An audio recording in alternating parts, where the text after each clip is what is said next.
I love when Jesus in the Gospels is frank. I think we can often, because the version of the faith that's often presented today is a very politically correct version of the faith, so we want everyone to kind of feel welcome and warm and fuzzy, and that's, everyone is welcome, of course, but at the same time, Jesus does have expectations, and Jesus does have standards. So while, yes, he welcomes everyone, like the woman caught in adultery, neither do I condemn you, but go and sin no more. So there's a welcome, and I'm not condemning you, but at the same time we have standards, as in I have standards as God. Don't sin anymore. So the Lord is able to balance this mercy and justice, this high spirit of welcome with a spirit of expectation. There's both. So it's not just, everyone come in, do what you like, it's all good, let's just be happy. It's everyone come in and let's learn how to be saints.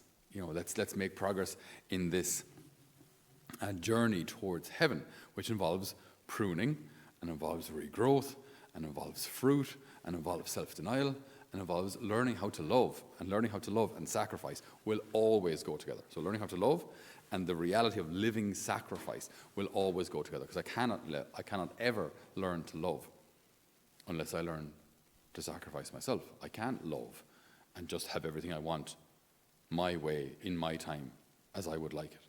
That's not love. That's just being selfish. That's just putting yourself at the center of the universe, and everything has to revolve around you. So that's not our calling. The Lord calls us together as a family, yes, that learns how to love. So Jesus, when needs be, he can very much be blunt and frank with those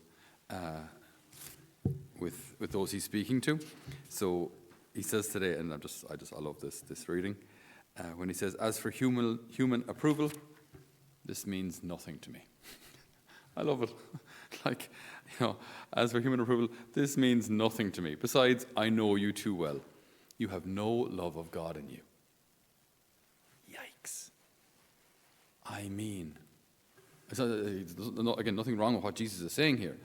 But imagine for him to say that, for him to know that, for him to see that in people. I don't care about human approval, but I know you. I know you guys. And as for you, you've no love of God in you. I've come in the name of the Father, and you refuse to accept me.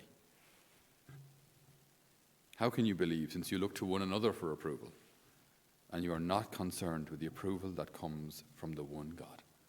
You are not concerned with the approval that comes from the one God. I mean, that's some straight shooting there. And again, he's not wrong. Again, these people are the ones who will who will plot to kill him and then eventually bring about his death. So he's right. There is no love of God there. But it's a horrendous thing to hear from the Lord. I mean, it's horrendously true. How awful that would be if that were true of me. Is there love of God in me? Do if the Lord were to look at my heart, what would he find there? Would he find a good religious facade that people are impressed with? Would he find some external observations of the faith that look good on the surface? Or in my heart of hearts, would he find love? A heart that actually loves him. Would he find that? So that's what the Lord is looking for. And again, it's so tragic in our first reading. We read from Exodus, where while the Lord is speaking to Moses, the people who he has just freed from the Egyptians, just freed from Egypt, just freed from slavery, just crossed the Red Sea with great miracles, great portents and signs and all of that. And now these people, as they're waiting for Moses, who's getting the 10 Commandments, in their impatience, they fashion themselves a golden calf. Now, this was exactly the kind of rubbish that they had seen going on in Egypt. The Egyptians who, with their various pagan faiths, had various pagan gods and various statues which they adored. And they brought this. God took the people out of Egypt, but it took them a generation to get Egypt out of the people. What they had learned in Egypt, they continue to bring with them. The adoration, so the idolatry of a calf that they had fashioned themselves, or of deities that they had invented. So the Lord's, well, according to the reading, the Lord's wrath, his anger, blazes out. And Moses intercedes for them. Moses prays, and he says, look, I mean, these are your chosen people. Do you really want all the rest of the world to say, he freed them from Egypt just to get rid of them in the desert? So God relents. And so what do we see here? Well, we see the power of intercessory prayer. We see that effectively also the power of priesthood. Moses would represent the priesthood. They're priests. What's the role of a priest? To make sacrifices on behalf of the people to God and to intercede for the people, to bring the prayers of the people to God. So we see a priestly role here. But we see also something in the people themselves, that what's going on here is the same battle that goes on for us. It's a battle of the heart. It's a battle for the heart. The Lord wants to win our hearts, and the enemy wants to win our hearts. So while we're waiting around for God and nothing seems to be happening, this is prime territory for the enemy then to intervene and say, well, you can see, God's not going to take care of you. Better take care of yourself. So what do you need to do? What do you need to do? How do you need to fix this one yourself? Because he's not going to take care of you. He's obviously busy, or he's taking care of what the Pope has on his plate today. But he doesn't take care of you, ordinary Joe Soap on the ground. God won't. So take care of yourself. Like you have to take care of your own health and happiness and life. All those things you have to take care of. Maybe God will intervene at the end when you're dead or almost. And this is kind of the way we often live. That God isn't really interested in my daily life. He's not interested in my things, in my issues. And so we live a life very, very separate from him.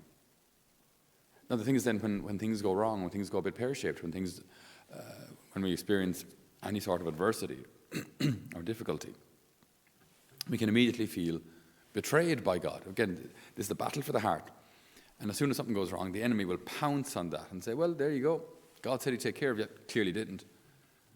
So, why pray? Why rely on him? He's let you down. He's let you down before. Actually, do you remember last year? Remember the year before? Remember the other time? Remember the other thing you failed in? Remember the other thing that didn't work out? And the list of difficulties in your life will come out. Enemy he's fantastic at that. He's got a very good memory.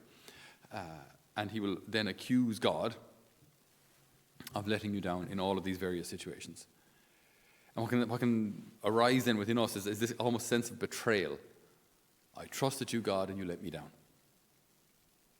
Okay, but there's a few things going on there. Firstly, did you actually trust him? Did you? Was this intention, this need, did you entrust it to God? Did you ask him for help? Did you pray? Or was this all of your doing? You chose this way. You didn't get God involved at all. You made a hash of things, and now you're blaming God when he had nothing to do with any of those choices because you didn't bring him in. Then there's another situation where, yes, this is the will of God, and at times, difficulty comes our way. So, it is God's will that you get married. It is God's will to get married to that particular person. And then the in-laws happen to be very, very difficult. Which can happen. And then you can feel a bit like torn because now your wife is trying to be loyal to her family, but you're kind of in the middle going, well, like they're not treating you well, or if it's about a will or whatever it is, all these things that happen. And you can feel then this tension, this almost anger inside. Lord, you called me to this marriage, and now this is difficult. And you can feel a bit betrayed by him. Why have you led me into this darkness? Why have you led me into this valley of tears? You led me here because I know you did. I did pray about this, and you did want me to marry this person. Now I'm in all this difficulty because of you. So we have the same kind of temptations then as the Hebrews just led out of Egypt. While we're waiting for God, what are we going to do? What are we going to fill the gap with? What are we going to fill this gap with? What are we going to, in this period of waiting, is it enough for us to say, Lord, you have proven your fidelity to me. You have taken care of me, and so I will trust you also with this. And so I will trust you also while I'm waiting. And so I will trust you with my future. Or do we say, Lord, you took care of a few things in the past, but clearly you've forgotten about me now. So I'm going to take care of this one myself. And then we put something in the gap. It's called idolatry. That might be anything. It might be my career, money, my looks, my success, pleasure, anything. Just whatever I choose to fill that gap with. I felt betrayed by God, and so I filled that void with something. And this, I think, is what we see a lot of in our world today. We're impatient with God, and when he doesn't deliver when we want and how we want, well, fine, I'll take care of it myself. I'll take care of my happiness myself. I'll try and fill my life with pleasure. Does it work? When the dust settles, the following day, how do we feel? Happy, joyful, content? Or kind of guilty and saddened, but it'll be better next week. We'll try again next week. And invariably we experience the same thing. So there's this battle for the heart going on. And the enemy is relentless. As soon as there's a space, a pause, a bit of a gap, a situation where the Lord hasn't intervened immediately, he'll pounce on it. Absolutely like ravenous in that situation to accuse God and to make us feel betrayed or encourage us to feel betrayed by God, that God has let us down. But the Lord doesn't care about human approval. That means nothing to him. But what is he looking for? He's looking for the love of God in your heart. And often that love of God then is manifested, or dare I say, it even grows in those periods of waiting. Those periods where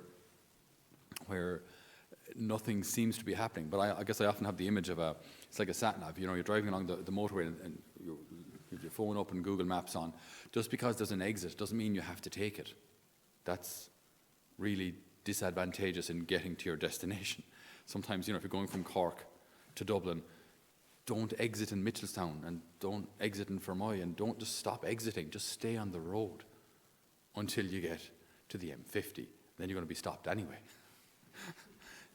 But point is just because there are exits doesn't mean you have to take them. Just because there are options doesn't mean you're supposed to be taking one of them. Sometimes the solution, the route is just stay on the road. Stay on the path that the Lord has chosen for you. Stay on the path that also you have chosen. The Lord works with us. So stay going. Consistency. Stay praying. Continue praying. Continue to love. Continue to trust. Just stay. You're on the right road. Don't panic. Stay going. Don't fill the gap. Don't fill. Well, I've been driving now for 20 kilometers. I clearly should be doing something. No, your exit is in 40 kilometers. Just stay going. Just because nothing is happening doesn't mean something is wrong. You're on the right track. Just keep going. So, in these periods of waiting, we can learn so much in these periods of waiting. Because I think that's where our trust can grow. And it's kind of, I guess people who are smarter at these things would probably make comparisons as well to how nature works. You plant a seed and you just leave it there. It just needs a bit of warmth, the occasional shower, no shortage of that in Ireland, and just leave it. And then the seed bursts open, and a little weedy bit of grass makes its way to the surface, and photosynthesis kicks off, and just give it time. Just give it time. Let the Lord work on us. And trust that, well, if he's blessed me in so many ways beforehand, he will bless me now too. So even though it's a period of waiting, it's a period where our faith can grow, a period where our prayer life can deepen, a period where our trust can become much more steadfast, even though nothing appears to be happening. But you're on the road. You're moving forward. You're doing the right thing. Just stay going. Don't try and fill the gap with something else. So we ask the Lord today to increase in us our love for him.